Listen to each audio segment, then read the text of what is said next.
જૂનાગઢના વંથલીમાં નદી બની ગાંડીતુર ધોધમાર વરસાદને વરસતા નદીમાં દરિયાઈ મોજા ઉછળ્યા હોય તેવા દ્રશ્યો સર્જાયા। નદીના ધસમસતા પ્રવાહ વચ્ચે જિલ્લામાં હજુ પણ વરસાદી માહોલ યથાવત।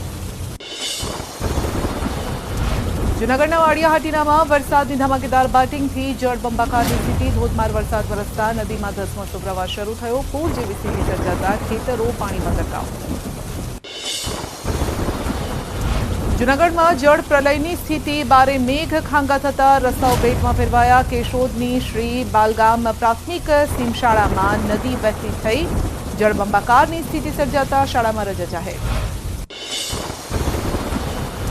દ્વારકામાં મેઘ કહેર થતા જળબંબાકારની સ્થિતિ। નાગડિયા કલ્યાણપુર જવાનો કોઝવે થયો પાણીમાં ગરકાવ। કોઝવે પર તોતિંગ વૃક્ષ થયું ધરાશાયી। ધસમસતા પ્રવાહ વચ્ચે સ્થાનિકો કોઝવે પાર કરતા કેમેરામાં કેદ।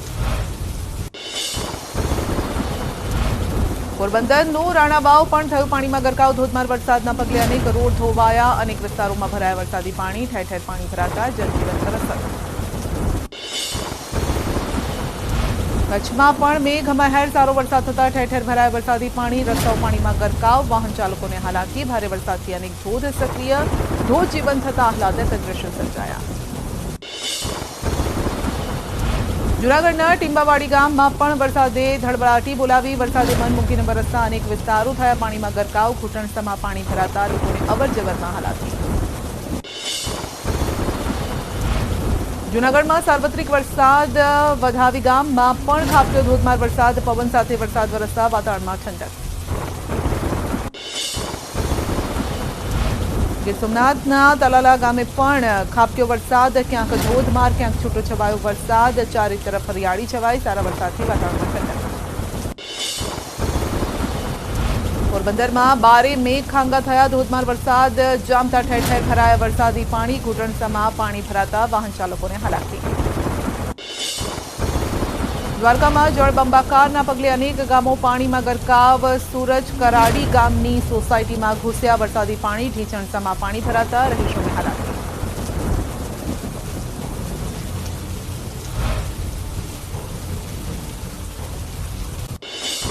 જળ પ્રલય જેવા દ્રશ્યો સર્જાયા છે। જ્યાં જુઓ ત્યાં પાણી જ પાણી છે। ઇસ્કોન ગેટ ભદ્રકાળી ચોક વિસ્તારમાં પાણી ભરાયેલા છે। દ્વારકા મંદિર તરફ જવાના માર્ગ પર પાણી ભરાયેલા છે અને લોકોને હાલાકી ભોગવવાનો વારો આવ્યો છે।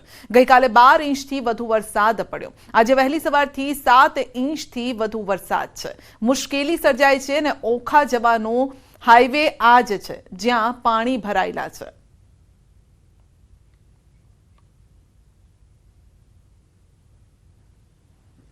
દેવભૂમિ દ્વારકામાં પડેલા ધોધમાર વરસાદે દેવભૂમિ દ્વારકાની હાલત બદતર કરી દીધી છે। હું સીધા દ્રશ્ય આપને બતાવવાનો પ્રયાસ કરીશ। આપ જે આ દ્રશ્ય જોઈ શકો છો, આ દ્રશ્ય જે છે અહીંયા જે ઇસ્કોન ગેટ વિસ્તાર છે અને ઇસ્કોન ગેટ વિસ્તારમાં હાલ આપ જે જોઈ શકો છો કે અહીંની જે દુકાનો છે એ દુકાનોમાં પાણી ભરાઈ ચૂક્યા છે અને વેપારીઓને મુશ્કેલીનો સામનો કરવાનો વારો આવ્યો છે। નુકસાની વેઠવાનો વારો આવ્યો છે અને એ સ્થિતિ પણ આપને બતાવવાનો પ્રયાસ કરીશ કે આ ઇસ્કોન ગેટ વિસ્તારમાં જે લોકો અહીંયાથી પસાર થઈ રહ્યા છે તેઓ પણ જે છે તેઓને પાણીમાંથી પસાર થઈને જ આગળ વધવાની જે છે તે ફરજ પડી રહી છે। આ સીધો રસ્તો જે છે તે દ્વારકા મંદિર સુધી જઈ રહ્યો છે અને દ્વારકા મંદિર સુધી જે પણ દર્શનાર્થીઓ જે જતા હોય તો તેઓને પણ આ રીતે પાણીમાં જો ચાલીને જતા હોય તો તેઓએ આ રીતે પાણીમાં થી પસાર થઈને જવાની ફરજ પડી રહી છે। જે રીતના જે દ્રશ્યો જોવા મળી રહ્યા છે કે અહીંયાની આસપાસની હોટલો છે, રેસ્ટોરન્ટ છે, તેમાં પણ પાણી ભરાઈ ચૂક્યા છે।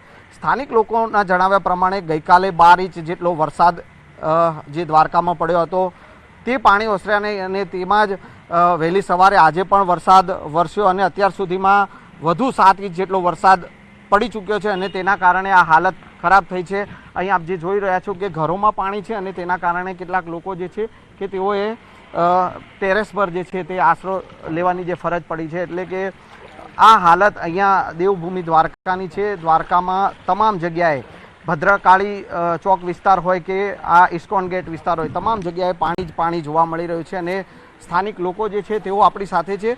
તેઓ પાસેથી પણ જાણવાનો પ્રયાસ કરીશું કે આ જે સ્થિતિનું નિર્માણ થયું છે, પહેલાં ક્યારેય આ પ્રકારની સ્થિતિ તમે જોઈ છે ખરી કે આ પહેલી વાર આ રીતના પાણી ભરાયા છે? શું કહેશો?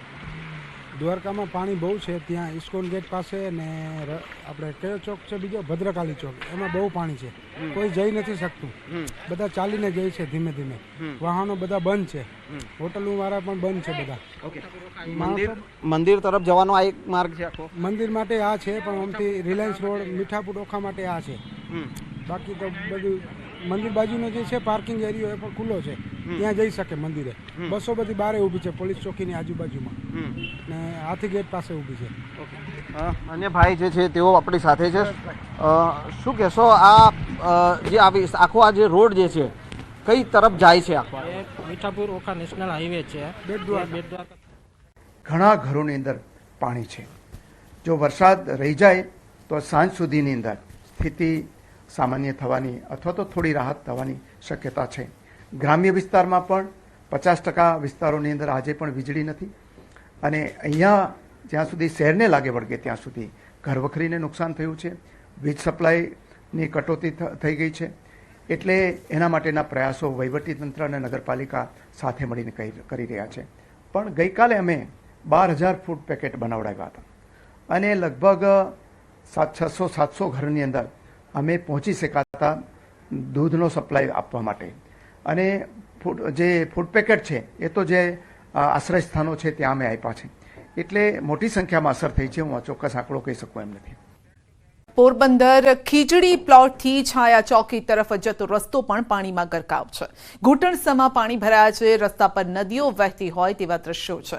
રસ્તા પર પાણી હોવાથી બેરિકેડ લગાવી રસ્તો બંધ કરાયો છે, અને આ જ રસ્તા પર આવેલી છે 3 હોસ્પિટલ. પોરબંદર જિલ્લામાં ભારે વરસાદ જે રીતે પડ્યો છે તેના કારણે પોરબંદર શહેરના અનેક વિસ્તારો જે છે તે હાલ પાણીમાં ગરકાવ થયેલા જોવા મળી રહ્યા છે. તેમજ રસ્તાઓ છે તે રસ્તાઓ પણ જાણે નદીઓ બની ગઈ હોય તેવા દ્રશ્યો જોવા મળી રહ્યા છે. આ જે રસ્તો જે છે ખીજડી પ્લોટથી જે છાયા ચોકી તરફ જે રસ્તો જાય છે, આ જે રસ્તો છે તેમાં 3 જેટલી હોસ્પિટલો પણ આવેલી છે, પરંતુ આપ જોઈ શકો છો કે આ જે રસ્તો છે તે ક્યાંય પણ જોવા નથી મળી રહ્યો, અને રસ્તામાં ગોઠણરૂપ જે પાણી છે તે પાણી ભરાયા છે, અને સમગ્ર જે રસ્તાને જે હાલ જે બેરીગેડ લગાવી અને બંધ કરી દેવાની ફરજ પડી રહી છે. પોરબંદરમાં વરસાદ છે તે વરસાદ ગત રાત્રિથી ને બંધ થયો છે, પરંતુ હજુ પણ જે રીતે નદીઓની સમાન જે પાણી છે તે પાણી રસ્તાઓ પર વહેતા જોવા મળી રહ્યા છે. એમજી રોડ હોય કે પછી આ જે ખીજડી પ્લોટથી જે છાયા ચોકી તરફ જતો રસ્તો છે ત્યાં પાણી છે તે પાણીનો જમાવડો હજુ પણ જોવા મળી રહ્યો છે. લોકો તેમની હોસ્પિટલ હોય કે તેમજ ઘર હોય ત્યાંથી ને ઘરની બહાર નીકળવા પણ ન શકે તેવી પરિસ્થિતિ જોવા મળી રહી છે. પ્રતિશ સિંહનું, ન્યૂઝ 18 ગુજરાતી, પોરબંદર. પોરબંદરમાં પૂરની સ્થિતિ પર બોલ્યા છે મોઢવાડિયા. હજુ પણ અનેક ઘરો પાણીમાં છે અને ઘરમાં પાણી ભરાયેલા છે. વરસાદ વિરામ લે તો સાંજ સુધી સ્થિતિ સુધરવાની શક્યતા છે. પોરબંદરના ગ્રામ્ય વિસ્તારોમાં વીજળી પણ નથી. 50% વિસ્તારોમાં વીજળી નથી તેવું તેમણે કબૂલ્યું છે. ફૂડ પેકેટ પહોંચાડવાની કામગીરી શરૂ કરાઈ છે. માં પડેલા ભારે વરસાદે લોકોની હાલાકી વધારી છે. વરસાદથી ઘરોમાં ભરાયેલા પાણી ઓસર્યા બાદ લોકોએ સફાઈ શરૂ કરી. લોકો પાણીનો નિકાલ કરીને થાકી ગયા છે. લોકોએ આવી પરિસ્થિતિ બદલ તંત્ર સામે રોષ ઠાલવ્યો. ફરી આવી પરિસ્થિતિ ન થાય તે માટે તંત્ર દ્વારા યોગ્ય વ્યવસ્થા કરવામાં આવે તેવી માંગ કરી.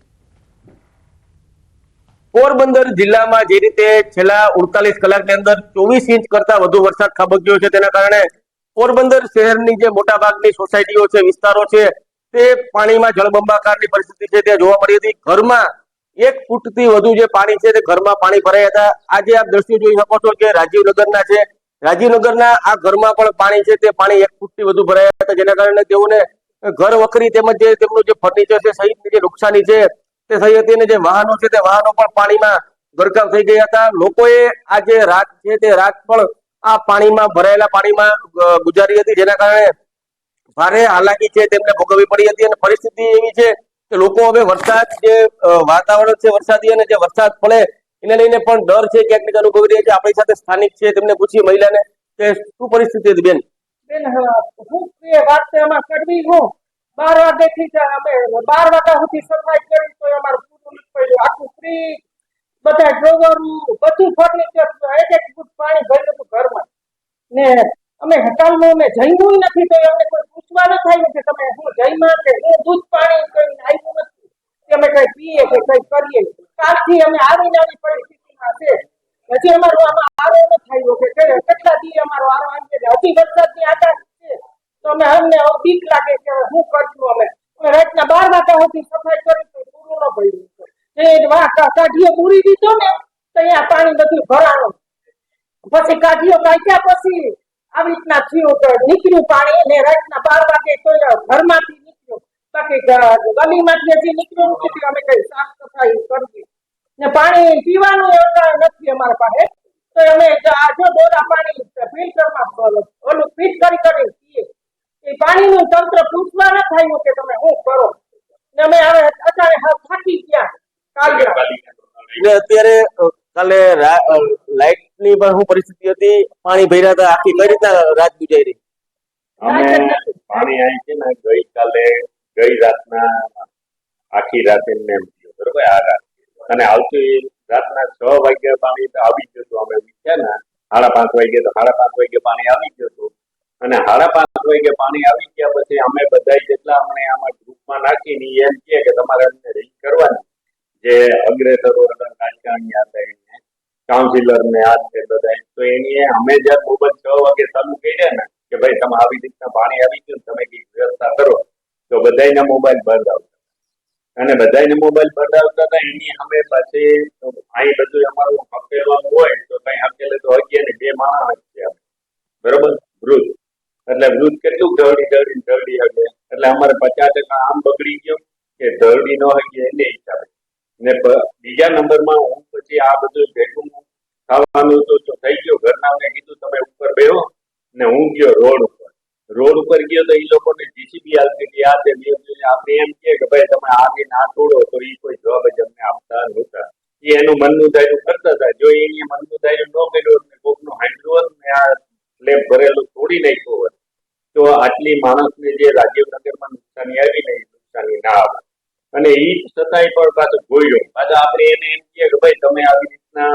જયારે અમારી પાસે આવો મત લેવા ના છે કઈ તો તમે બીજી વાતો કરતા ને અત્યારે કેમ તમે નિદ્રા થઈ જાવ આ પણ એને મોઢા ઉપર શબ્દ કીધા હતા છતાં પણ એ તો કરે એ તો જોઈ ગયા પછી છેલ્લે અર્જનભાઈ 12:30 વાગે આવ્યા અને અર્જનભાઈ એમ કીધું કે ભાઈ જે તોડવાનું થતું હોય ને એ બધું તોડી નાખો એના પછી એ લોકોએ ભૂખીરાથી ઈટાથી જીસીબી બધું મગાવ્યું અને પછી સ્લેબ તોડ્યા પછી પાણીનો નિકાલ થયો અને પાણીનો નિકાલ થયા પછી પણ ખાલી 1/2 ફૂટ પાણી નીકળ્યું પછી રાત પડી ગયા પછી પણ તમારે આમાં ઘરમાં ક્યાંક બેહવાનું હોય તો તમે બેહો ને તો રસોડાની અંદરમાં તમે કેમ ઓલું તો તમારો લોટ છે આ છે તે તો બધું એસે ડોવરમાં જોયું તો એ બધા તો પલરી ગયા પછી ગામમાં દુકાનો અહીં 2 છે તો 2 દુકાનની અંદરમાં બધા બીજા થોડો માલ લઈને ભૈયા ગયા તો હું ત્યાં ગયો તો માલ સામાન ની દુકાન તો આપણને જમવું તો અત્યારે હવે અમે